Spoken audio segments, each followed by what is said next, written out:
গতকাল মাঝরাতে আমরা আসছি কক্সবাজার আর আসার পর থেকেই সমুদ্র দেখার জন্য আমি একদম পাগল হয়ে যাচ্ছিলাম। গতকাল আসার পরে জাস্ট রাতটা একটা হোটেলে স্টে করলাম আর সকালে উঠে এখন আবার হোটেল চেঞ্জ করার ঝামেলা। কক্সবাজার তো রাত্রেবেলায় আমরা আসছি, বাট এখন পর্যন্ত সমুদ্র দেখতে পারিনি। আমার মনটা একদম খারাপ হয়ে যাচ্ছে, মন চাচ্ছে এখনই বিচে দৌড় দিই। সারা দেশে আমি অনেক জায়গায় ঘুরছি, সবচেয়ে পছন্দের জায়গা হচ্ছে আমার কক্সবাজার, কারণ আমি সমুদ্র লাভার, সমুদ্র আমার খুবই ভালো লাগে। সবাই মিলে কক্সবাজার আসছি, 2-3 দিন তো থাকবোই, তবে এখনই আমি সমুদ্র দেখার জন্য পাগল হয়ে গেছি। এখানকার ওয়েদারটা না খুবই ভালো লাগতেছে, দেখো জাস্ট আকাশের মেঘ কত সুন্দর। সকালবেলা ওঠা থেকে তো আমরা খাওয়া দাওয়া করিনি, নতুন হোটেলে উঠবো, সবাই মিলে ফ্রেশ হবো, দেন খাওয়া দাওয়া। একটা হোটেল চেক আউট করে আমরা চলে আসলাম আরেকটা হোটেলে, এখানে আমরা 2-3 দিন থাকবো। এবার তো আমরা সবাই মিলে একদম গ্রুপ করে আসছি, গ্রুপ ট্যুর দেওয়ার তো মজাটাই আলাদা। আসছিলাম বান্দরবান, বাট সেখান থেকেই হঠাৎ করে প্ল্যান আর চলে আসছি কক্সবাজার। সবিতে কিছুক্ষণ ওয়েট করলাম আর তারপর সোজা যাচ্ছি এখন রুমে। যদিও ভিআইপি কোনো হোটেল না, একদমই নর্মাল একটা হোটেলে উঠছি। তবে কক্সবাজারে আমার মনে হয় হোটেল কোনো ম্যাটারই করে না, খালি রাতটা ঘুমানো, কারণ সারাটা দিন দেখা যায় বিচে কাটিয়ে দেই, মাঝরাত পর্যন্ত বিচেই থাকি, জাস্ট রাতে কয়েক ঘন্টা ঘুমানোর জন্যই হোটেলটা নেওয়া। যাই হোক, হোটেলে এসে কোনো রকম ফ্রেশ হলাম আর তারপর বের হয়ে গেলাম খাওয়া দাওয়া করতে, কারণ সকাল থেকে আমরা কেউই কিছুই খাইনি। উড়ে আসলে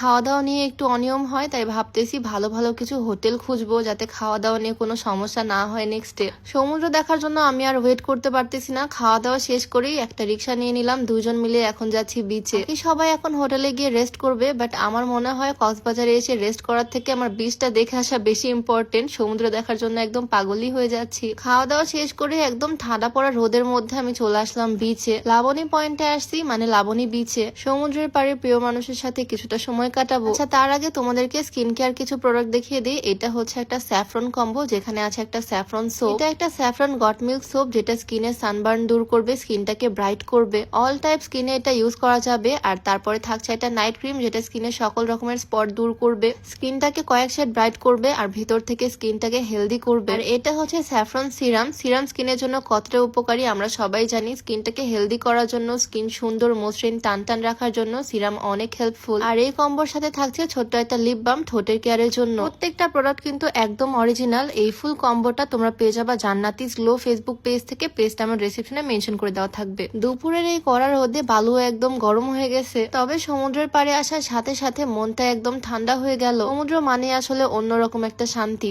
নেক্সট 2-3 দিন তো আমরা সবাই মিলে কক্সবাজারে থাকবো, কক্সবাজারের সুন্দর জায়গাগুলো ঘুরে বেড়াবো, সমুদ্রের পাড়েই দিন কাটাবো। আমার মতো কক্সবাজার আর কার কার ফেভারিট জায়গা অবশ্যই কমেন্টে জানিও। আমার হাজবেন্ডের যদিও পাহাড় বেশি পছন্দ, বাট আমার পছন্দ সমুদ্র। আর সমুদ্রের পাড়ে আসলে আমি সবসময় যেটা খুঁজি সেটা হচ্ছে আনারকলি ফল। কক্সবাজার আসলে আমার আনারকলি খেতেই হবে। অনেক খোঁজাখুঁজির পর আনারকলি ফল পেলাম, বাট এক একটা ফলের দামই 100 টাকা 150 টাকা করে, যেটা অন সিজনে 10-15 টাকায় পাওয়া যায়। এখন আনারকলি ফলের সিজন না, সেজন্য এত টাকা দিয়ে কিনে খেতে হচ্ছে। তবে এই টক মিষ্টি ফলটা আমার কাছে ভীষণ ভালো লাগে। কক্সবাজার যেহেতু একদম সাডেন প্ল্যানে আমাদের আসা, তাই স্লিপারও আনা হয়নি। সমুদ্রের পাড়ে বিচে ঘুরবো, স্লিপার তো একটা লাগবে। সাথে এই দোকানগুলো থেকে কিছু আচারও কিনলাম আমি। এই ছিল কক্সবাজারে আমাদের প্রথম দিন। নেক্সটে আরো সুন্দর সুন্দর ব্লগ আসবে কক্সবাজারের। আজকের ছোট্ট ভিডিওটা এখানেই শেষ করছি। সবাই ভালো থাকো, সুস্থ থাকো, দেখা হয়ে যাবে নতুন ভিডিওতে। সবাইকে আল্লাহ হাফেজ।